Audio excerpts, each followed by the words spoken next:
અંકલેશ્વર પંથકમાં 6 દિવસ પહેલા ખાબકેલ કમોસમી વરસાદ અને મિની વાવાઝોડા વચ્ચે તૂટી ગયેલ વીજ વાયરો અને વીજ પુલ હજુ પણ ઊભા નહીં કરવામાં આવતા કેળા અને શાકભાજીના પાકો બળી જવાની ખેડૂતો ભીતિ સેવી રહ્યા છે।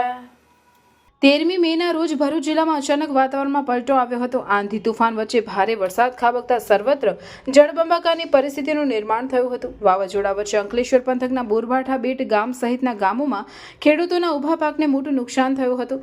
સાથે વીજ વાયરો અને વીજ પોલ જમીનદોસ્ત થઈ ગયા હતા। રહેણાંક અને ઔદ્યોગિક વસાહતમાં વીજ કંપની દ્વારા તાત્કાલિક 24 કલાકમાં જ વીજ પુરવઠો કાર્યરત કરી દીધો હતો। જો કે અંકલેશ્વર તાલુકાના બોરભાઠા બેટ ગામમાં વાવાઝોડા વચ્ચે તૂટી પડેલ વીજ વાયરો અને વીજ પુલ ઊભા નહીં કરવામાં આવતા ખેડૂતોએ વારંવાર વીજ કંપનીમાં વીજ પુરવઠો નિયમિત કાર્યરત કરવા માટે રજૂઆત કરી હતી। હાલમાં ભારે આકરી ગરમી વચ્ચે પણ વીજ કંપની દ્વારા સમારકામની કામગીરી નહીં કરવામાં આવતા માંડપુરની પરિસ્થિતિમાંથી ઊભા થયેલા ખેડૂતોના કેળા શાકભાજી સહિતના પાક બળી જવાની ભીતિ સેવાઈ રહી છે। ત્યારે વીજ કંપની યોગ્ય પગલાં ભરે તે અત્યંત જરૂરી છે। સાત જય વાજેરો આવ્યું તે દિવસની લાઇટ ગાયબ છે। અમારે વાયરો તૂટી ગયેલા છે। હવે 6 દિવસથી કમ્પ્લેન નોંધાવેલી છે અમે, પણ કોઈ જીબીવાળા અમારું સાંભળતા નથી। હવે 42-43 ડિગ્રી તાપમાન હોય તો એ અમારો પાક અમે કેમ બચાવી શકીએ? તો સટોળે મારે જીબીના સાહેબને વિનંતી કે જલ્દીમાં જલ્દી અમારી લાઈન રિપેર કરે એવી વિનંતી છે।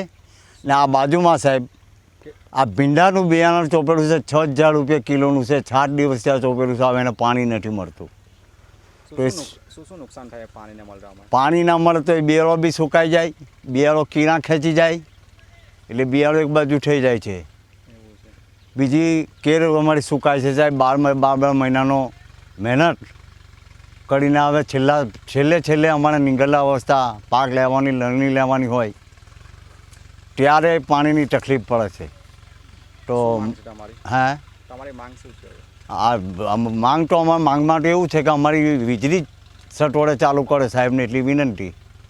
ખેતરની લાઈન છે ત્યાં 12 તારીખથી આ વાવાઝોડું આવ્યું છે તો આંબલી પડી છે આઈડિયા, તો અમારે એના વાયર તૂટીને પડ્યા છે। જીબીમાં અમે કમ્પ્લેન પણ નોંધાવી છે। મારા નામની કમ્પ્લેન છે, દીપકભાઈ ચીમનભાઈ પટેલ, પછી બીજા 2 ભાઈઓના નામની પણ કમ્પ્લેન નોંધાવી છે, પણ હાલ હજુ કંઈ નિરાકરણ આવતું નથી। આજે બી મેં ફોન કર્યો હતો તો કમ્પ્લેનમાં મેં કીધું છું કે આ લાઈન એ થયેલી છે। મૂકો સાહેબ, મૂકો આ કરવાનું શું સાહેબ મૂકવાનું? તો કે ના હમણાં આવી જશે કે હમણાં હું હવારનો આવ્યો છું સાહેબ, પણ તે કંઈ થયું જ નથી એનું। ના ભાઈ, બીજા સાહેબને ડેપ્યુટી એન્જિનિયરને ફોન કર્યો, એન્જિનિયર સાહેબને બી ફોન કર્યો। હા, હું કમ્પ્લેન હું વાત કરું છું, પણ હજુ કોઈ આવવા રાજી નથી અહીંયા ગાડી। કેટલા કનેક્શનો છે આ લાઈન સાથે? આ લાઈન પર 7 કનેક્શન છે। ખેતરમાં કંઈ નુકસાન? ખેતરમાં એક કેર બનાવેલી છે, બાકીના દૂધી છે, એ નુકસાન થઈ શકે છે। પાણી ન મળે તો પછી એ સુકાઈ શકે છે। આગળ સમય શું કરશું? નહીં યોગ્ય નિરાકરણ નહીં આવે તો? નિરાકરણ નહીં આવે તો શું કરીશું અમે? તો હવે માંગ પૂરી થાય એ કંઈ માટે કંઈ સરકાર શ્રી વાત પહોંચે।